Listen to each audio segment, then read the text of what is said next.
Hi అండి, good morning అందరికీ. ఇవాల్టి మన రెసిపీ గోబీ రైస్ అండి.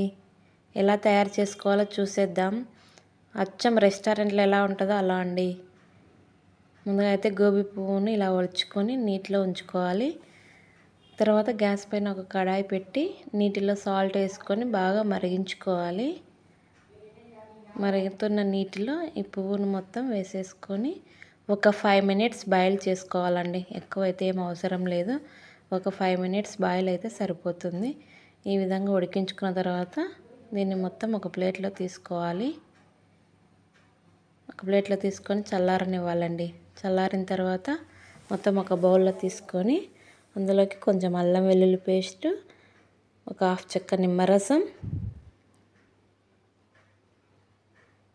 ఒక tablespoon garam masala, 2 tablespoon maida పిండి, కార్న్ఫ్లోర్ ఒక 4 టేబుల్ స్పూన్ తీసుకుంటే సరిపోతుంది. అలాగే ఉప్పు కారం కూడా వేసుకున్న తర్వాత ఫుడ్ కలర్ చాయిస్ అండి కొద్ది వాటర్లో కలిపి వేసుకొని మొత్తం బాగా కలుపుకోవాలి.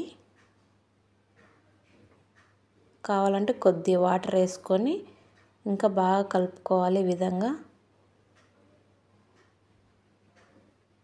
చూడండి. ఈ విధంగా కలుపుకున్న తర్వాత దీన్ని పక్కన ఉంచుకుందాం. ఇక్కడ ఒక కడాయి ఉంచుకొని డీప్ ఫ్రైకి సరిపడా ఆయిల్ వేసుకోవాలి.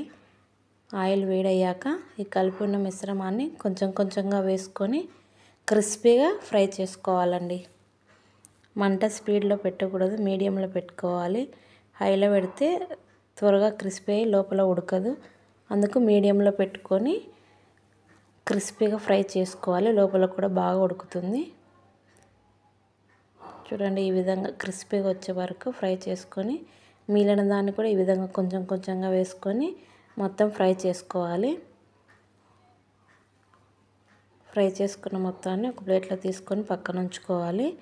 తర్వాత ఒక కడాయి తీసుకొని అందులో కొంచెం ఆయిల్ వేసుకుంటే సరిపోతుందండి. ఎక్కువ ఏం అవసరం లేదు. ఇక్కడైతే కొన్ని వాటర్లో ఒక హాఫ్ టేబుల్ స్పూన్ కార్న్ఫ్లోర్ వేసుకొని ఉండలు లేకుండా ఈ విధంగా కలుపుకొని పక్కన ఉంచుకోవాలి. ఇప్పుడైతే ఆయిల్ వేడయ్యింది. వెల్లుల్లి, ఆనియన్, కరివేపాకు, పచ్చిమిర్చి కట్ చేసి ఉంచుకోవాలి. ఆయిల్ వేడయ్యింది. ఆనియన్స్, పచ్చిమిర్చి, వెల్లుల్లి రెబ్బలు, తర్వాత కరివేపాకు కూడా వేసుకొని బాగా ఫ్రై చేసుకోవాలి. ఈ విధంగా ఫ్రై అయిన తర్వాత ఓ టేబుల్ స్పూన్ టమోటా సాస్ వేసుకోవాలి. ఓ టేబుల్ స్పూన్ సోయా సాస్ కూడా వేసుకొని బాగా కలుపుకోవాలి.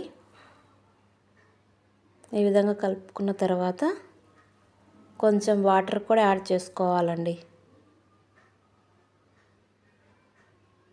కొద్దిగా అంటే కొద్దిగానే, ఎక్కువ ఏం అవసరం లేదు. కొద్దిగా వాటర్ వేసుకున్న తర్వాత ముందుగా అయితే అన్నం రెడీ చేసి పెట్టుకోవాలి. ఇదైతే బాయిల్ అవుతుంది కదా. ఇప్పుడు మనం కలిపి పెట్టుకున్న కార్న్ఫ్లోర్ వాటర్ను కూడా ఇందులో యాడ్ చేసుకోవాలి. ఇది కొంచెం బాయిల్ అవుతుందండి. కొంచెం బాయిల్ అయిన తర్వాత సాల్ట్ కూడా వేసుకొని కలుపుకోవాలి బాగా. ఇప్పుడైతే క్యాలీఫ్లవర్ ముక్కల్ని అందులో వేసుకోవాలి. ఫ్రై చేసుకున్నవి వేసుకొని బాగా కలుపుకోవాలి. సాస్ ఫ్లేవర్ మొత్తం దానిలోకి పట్టే విధంగా బాగా కలుపుకోవాలి. కలుపుకున్న తర్వాత అన్నాన్ని ఒక ప్లేట్లో తీసుకొని మొత్తం వేసుకోవాలి. అన్నం వేసుకున్న తర్వాత కొంచెం మిరియాల పొడి, కొంచెం సాల్ట్, కొద్ది కారం కూడా వేసుకొని ధనియా పౌడరు, కొంచెం చాట్ మసాలా ఇవన్నీ మొత్తం వేసుకొని బాగా కలుపుకోవాలి.